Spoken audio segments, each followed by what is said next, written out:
Evening, everyone. My name is Piotr Pietrzak, and this interview is being recorded for New Books Network, where we celebrate scholars who are not only leaders in their field, but also the pillars of academic community. Professor Gamaghelyan, thank you very much for joining us today. Oh, thank you very much for the invitation, and thank you for such a glowing introduction. I'm doing very well. Thank you for asking. Thank Hope you. you are well. Today we begin by discussing your remarkable publication titled Conflict Resolution Beyond the International Relations Paradigm, Evolving Designs and Transformative Practice in Nagorno-Karabakh and Syria. This book was published by Ibidem Verlag as well as Columbia University Press in 2017. And in this work, Professor Gamaghelyan insightfully predicted that the conflict in Nagorno-Karabakh would continue to unfold, a foresight that makes this book particularly relevant today. But that's not the reason why I want to recommend it to every single IR practitioner and conflict management specialist. The reason behind it is the fact that this publication draws on the experiences of conflict negotiators across various regions, various fields, various conflict zones. Professor Gamaghelyan in this book basically encapsulated his practical experience from dealing with conflicts in Nagorno-Karabakh, Syria, and the broader Middle East in the context of the very dynamic negotiations during the Oslo Accords. Finally, I believe that this book has incredible methodology, and that's why I also recommend it to my students. How do you manage to capture so many profound insights and innovations in such a concise, timely work, Professor Gamaghelyan? Yeah, unfortunately, but perhaps the book is still relevant, and the writing. I grew up myself in Armenia, as you mentioned, and during the war, in the first Nagorno-Karabakh war, which took place in 1990s, I was a teenager then. I supported the war, actually. So a lot of my friends did. I did. I tried to prepare for the war. And later, it was a big wake-up call when I saw the destruction done by the war, but really importantly, the destruction done by my side. That really changed my perspective. And I since tried to really try to understand more what wars are, how they function, why they are so hard to stop, why are peace agreements so hard to reach. So I started getting involved with the conflict I grew up in, Nagorno-Karabakh one, but also expanded, looking into the neighboring countries and conflicts, Georgia, Turkey, Syria, Ukraine, both to learn from colleagues who work there, but also to contribute the insights. So that's been really so I tried not to expand too far out. I read, of course, about other conflicts and teach on them. But in terms of practical engagement, I try to stay close to home somewhat, home immediately, but also the expanded region where I'm from. In your book, you talk a lot about binary framing of conflicts, and you dedicate actually a few chapters to explain why we shouldn't see conflicts in such binary framings, having just two sides.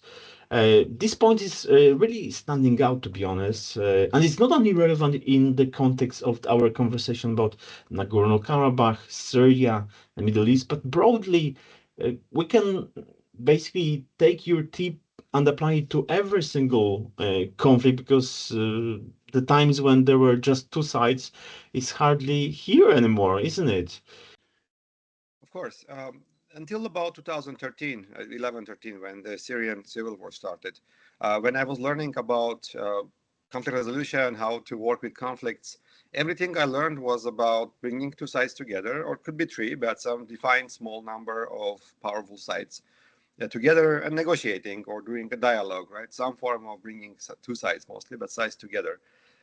When I was invited to work in Syria, the big shock for me was that I realized very few people were accepting any of the established sites. So there were sites. There was the Assad government, now post, and there were some form of opposition. But overall, most people I was working with, including very influential people, wouldn't associate with any side. And interestingly, this binary framing, bringing two sides together, was forcing them to either take a side, fall behind, let's say, Assad, or fall behind the time Islamist opposition, or effectively become voiceless. So that really opened my eyes to the possibility that most people are not associating with the political leaders or the sides. And by really framing a conflict as a binary, or framing a conflict as two key powerful actors coming together, we keep as peace field, as a peace building field, we are actually empowering them and strongly disempowering and disenfranchising everybody else who are effectively the peace actors. So it's a bit more than binary for me, because it can be 3, 4 defined sides. Even that is not enough. The problem is more definition of the side, that we give legitimacy to somebody like Assad to effectively, sure, he should be a voice, he has a power, he has army behind him, but really making him one of two voices, right? So, and then the other one being equally violent. It's a serious problem where, again, in Syrian case, I saw that probably 90% of the population and opinion leaders were not falling behind any of these two and really didn't have political voice. I expanded that further and looking into Karabakh, where it seemed to be clear two sides, Armenians and Azerbaijanis, maybe their governments, and realizing how many people were left behind. There were a lot of mixed marriage people who had to either leave the country or pick a side. There were Kurds, there were Russians, there were multiple people who didn't want to prioritize their ethnic identity. And all of these peace constituencies were effectively left out of the peace process because of binary framing, also making the conflict unsolvable, because essentially you take the two extremes and make the conflict about them. So that forced me to really rethink what peace building is and moved my practice and scholarship pretty far away from what I had learned in my first 10 years or 15 years. Thank you much for that. Thank you much for these insights. I guess that's a similar situation basically applies to Afghanistan. Similar situation applies to Sudan, South Sudan, Ethiopia as well. So you forecasted a lot of events which will happen in the next basically 10, 15, 20 years when you wrote it in 2017. And it's a book which I strongly recommend to my students, which is the necessity for them to basically acquaint themselves with different type of methodology. So in one of the chapters, you decide to elaborate on different tracks of diplomacy. You introduce discussion on track 1, track 2, track 2.5. But you mentioned that track 3, track 4, track 5, and so on and so forth, those tracks of diplomacy are actually the ones which we might use in the future. Could you introduce our listeners to these concepts as well? Sure. The unfortunate predictions partially came true because I believed at the time that we don't have any solutions. So we don't necessarily know how to solve it. So that applies to this binary question we discussed, but also applies partially to the trucks question. In fact, I don't believe I mentioned trucks 4, 5, 6, but more believe that the truck language is a problem on its own. I'm not against, I see a big necessity to working with governments, which we normally call track 1. By all means, these are pretty central actors to war and peace. But by calling other work track 2, track 3, my argument is that we are subordinating them to this particular track or this particular government version, which tends to be more about conflict and state interest, of course, right? And much less about human interest, about the interest of people affected by conflict, which completely shifts the meaning of peace building. So I'm more suggesting not to think in the level of trucks. By all means, some actors need to continue working with governments, but the work that is non-governmental, what we used to call track 2, track 3, I believe, again, this subordinated meaning hierarchy is problematic. Again, on two levels. First of all, it subordinates the everyday peace and the life and needs of conflict-affected people, but also it closes the possibility for structures and approaches that are not following the official line. So if in official place we might have two actors, that's fine. They can negotiate. If we bring this logic down, we say track 2, we usually try to replicate, or track 3, we try to replicate this official binary also in a societal level, where you have far more diversity of voices, far more diversity of identities. So I simply think we should go away, forget about the tracks, and work on official level, and then separately work on non-official level or levels, where we can see many more possibilities, many more peace actors, and many more framings that can help perhaps reframe the politics on their own.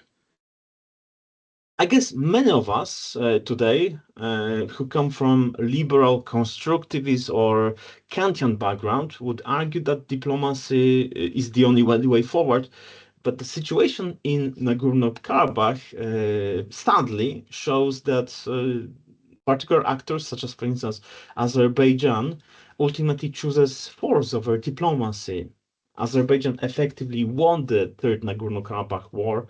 So could you tell us more about what actually has happened between 2020 and 2023 in this conflict zone, and why is that so important from your perspective? As I mentioned a bit earlier, yeah, I think it's a big problem. We've seen that really we had only one formula solution, not in Karabakh, but in general. It was peace through democracy, which sounds great, the liberal peace, right? It's now both well known and well criticized. The challenge is that what do you do once the regions are not democratizing? And Azerbaijan specifically was moving quite far from democracy in this period. And not only that's a problem on its own, but that effectively cancels any possibility for solution if you have only one version about it. So that made, in conceptual sense, the war inevitable. Although in practical sense, of course, there were many missteps and refusals to negotiate also by the Armenian side. What happened was, yes, without solution on a diplomatic space, the Azerbaijan resorted to the first war in the 90s was won by Armenia. Azerbaijani internationally recognized territories were controlled by Armenia. Eventually, Azerbaijan rebuilt its military and went for the second war that it won, which is he retook territories that were occupied by Armenia outside of the disputed Nagorno-Karabakh. But in 2023, not satisfied with that, it also took the disputed Nagorno-Karabakh and effectively ethnically cleansed or forced the removal of all the Armenian population of Nagorno-Karabakh, whose rights were really at the center of the conflict from the beginning. So again, in practice, diplomacy failed. In conceptually, as an academic, I think diplomacy failed not only because of problematic steps by politicians, which there were many, but also because since 1990s, once we lost track on this one version of a solution, so peace through democracy, we really didn't have an alternative in place. There was no blueprint. There were some proposals on the table, but none of them were comprehensive. All of them were very short thinking, addressing some problems while opening others.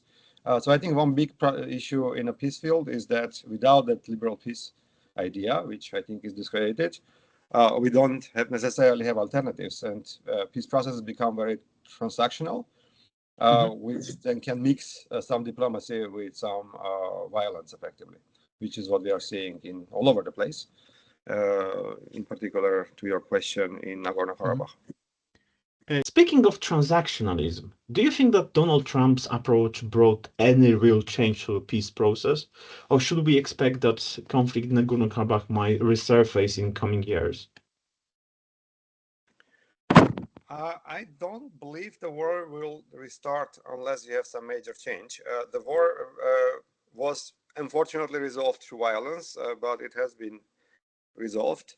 The big challenge, so to the peace process was, or the big disagreement was the status of Nagorno-Karabakh, which was internationally accepted as Azerbaijan, but was controlled by Armenia, and the right of the Armenian population of Nagorno-Karabakh, the rights of that population.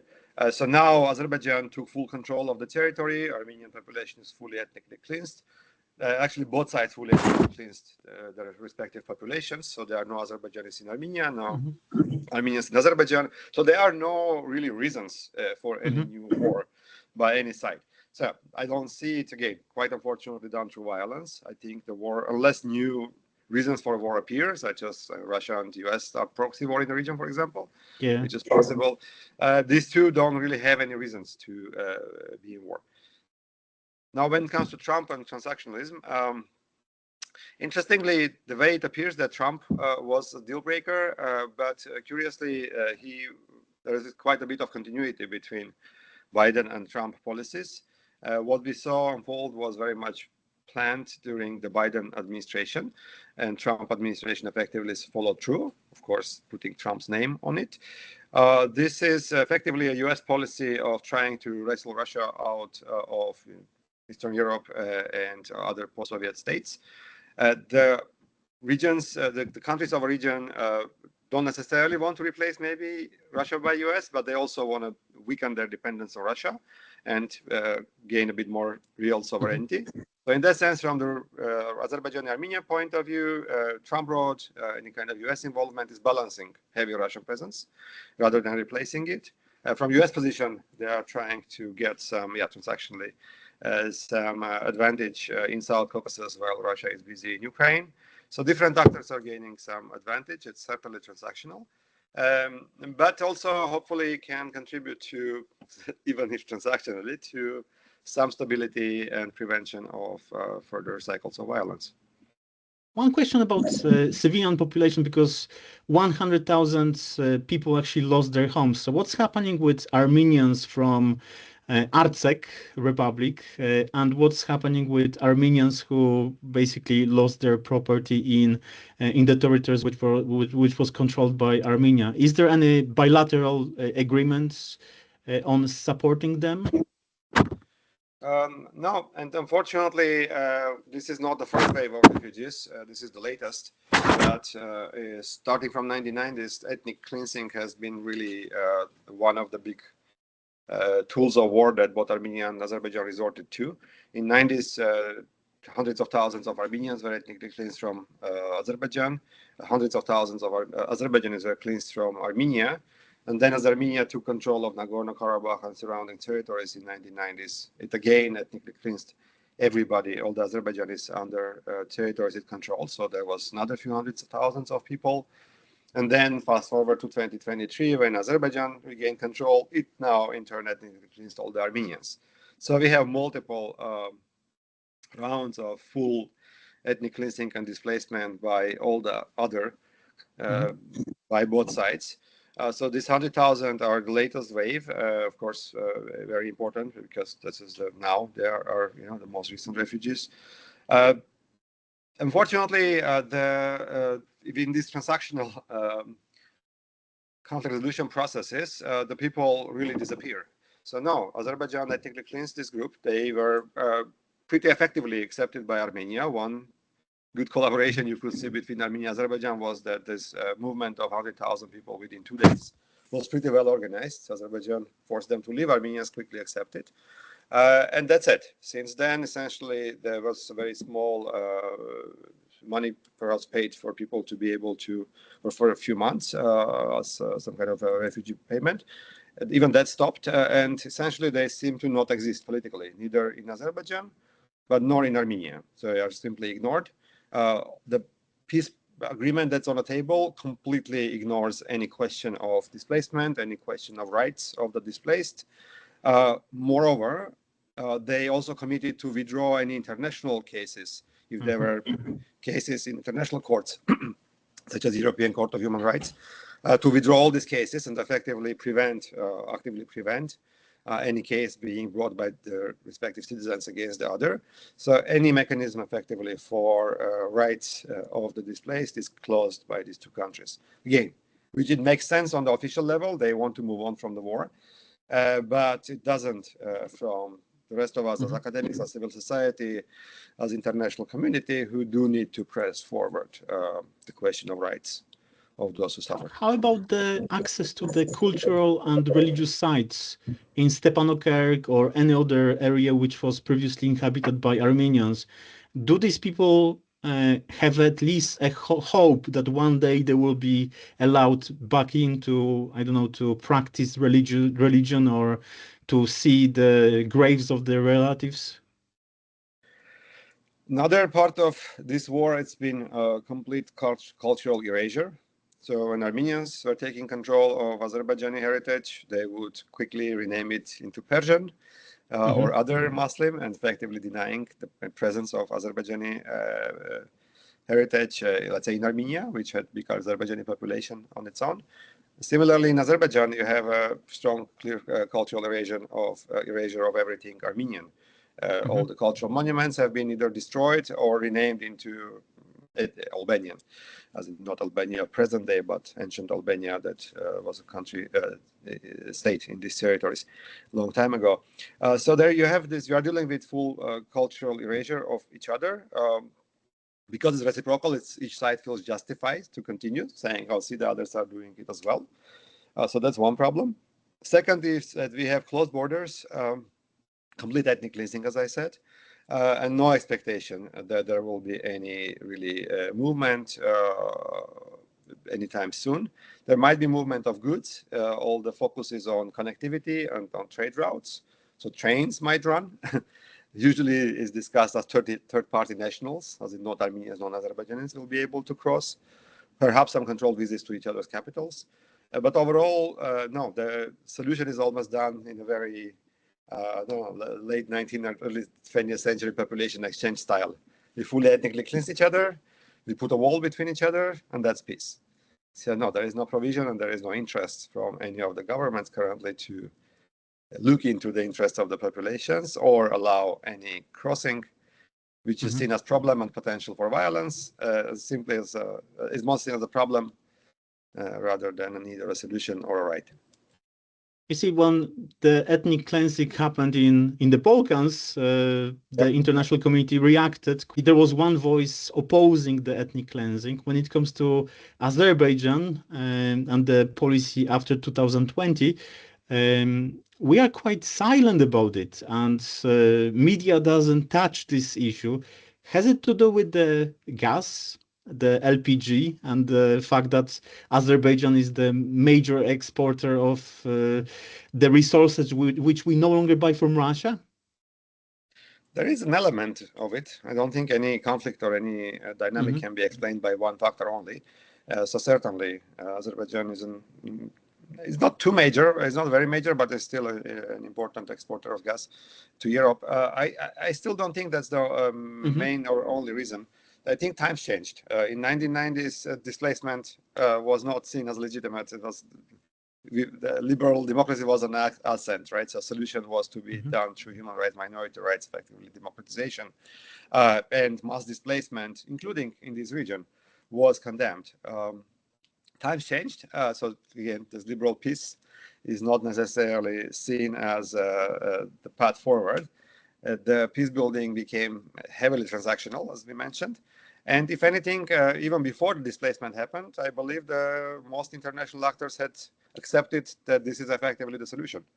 So not only they didn't condemn, I believe, behind the scenes, they perhaps even encouraged this as a don't kill people, make the ethnic cleansing as non-violent as possible, if that's possible to call it. But essentially, you do need ethnic cleansing and complete isolation of Armenians, Azerbaijanis from each other as a solution. I believe most big actors had de facto accepted this, and that's why they closed their eyes. So it's not only the gas, but that was also seen as in no people, no problem, essentially. And you can remove people without massacring them.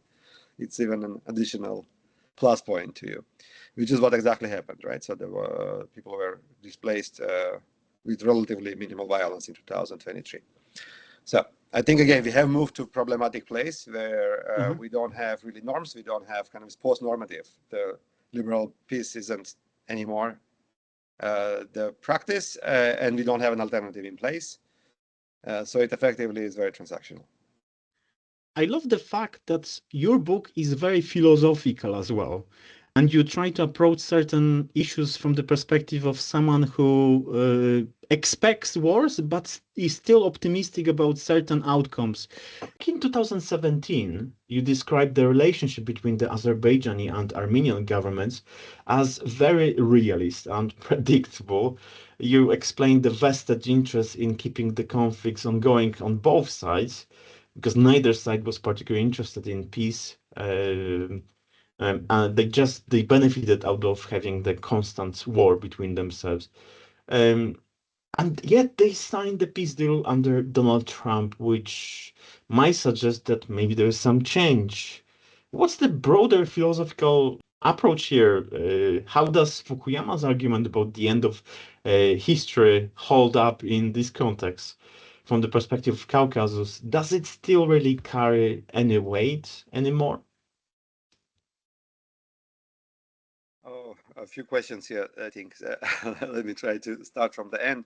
And Fukuyama end of history, I believe, actually, I don't need to be the one saying it, as complete didn't work. The end of history was supposed to be, the liberal democratization of the world and democratic peace. Moving forward, question is, was it failure of implementation or failure of theory? That's a long argument. I'd say it's failure of theory. I don't believe that liberal democracy was a possibility or peace in the first place. But importantly, for this conversation, that failed. Essentially, liberal peace was never really progressed in Armenia, Azerbaijan, or Georgia, or Afghanistan, or any of the neighboring countries. Neither it seems as a possibility for realistically. Right? So essentially, that's end of history, peace through democracy. Fukuyama's approach is simply irrelevant anymore for this region. So question is, what's the alternative? What do we do without liberal democratization as the solution? Why I don't believe that, why I'm relatively optimistic at this point about the prospects of peace in Armenia-Azerbaijan case is that I don't think Donald Trump was the game changer. The game changer was the exactly collapse of the Western ideals and the two sides for the first time in 2023, after all the violence, deciding to sideline all the international actors and engage in bilateral negotiations. Never that was the case. Starting from 1990s, they always relied on a third party, Russia, US, jointly, France, somebody, to come in and negotiate for them. Effectively, they were negotiating more bilaterally with Russia, than with each other. At this point, they gave up on that. They actually sidelined intentionally all the actors and went to direct negotiations. So all the peace deal, whatever is on the table, is negotiated word by word bilaterally. That's why I'm pretty secure that this can last, because they agreed jointly. They see. I also disagree that they are not interested in peace anymore. I think at this stage they are in a very transactional, very problematic peace that ethically cleans everybody. But right now we don't want anything from each other anymore. Right now, neither necessarily Azerbaijan wants peace of Armenia nor vice versa. And with that, they are ready to move forward towards opening borders, potentially opening trade routes.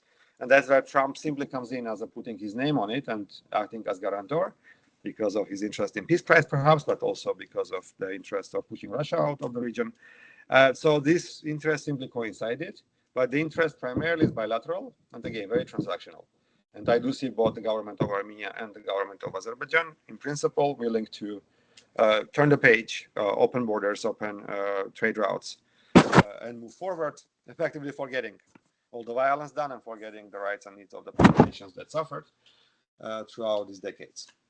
So some plus, as in no more violence, and big minus, as in people are not necessarily part of the conversation. Thank you much for that. Thank you much for this incredible, insightful answer. I have one which is departing from the realm of philosophy and going into the realm of geopolitics.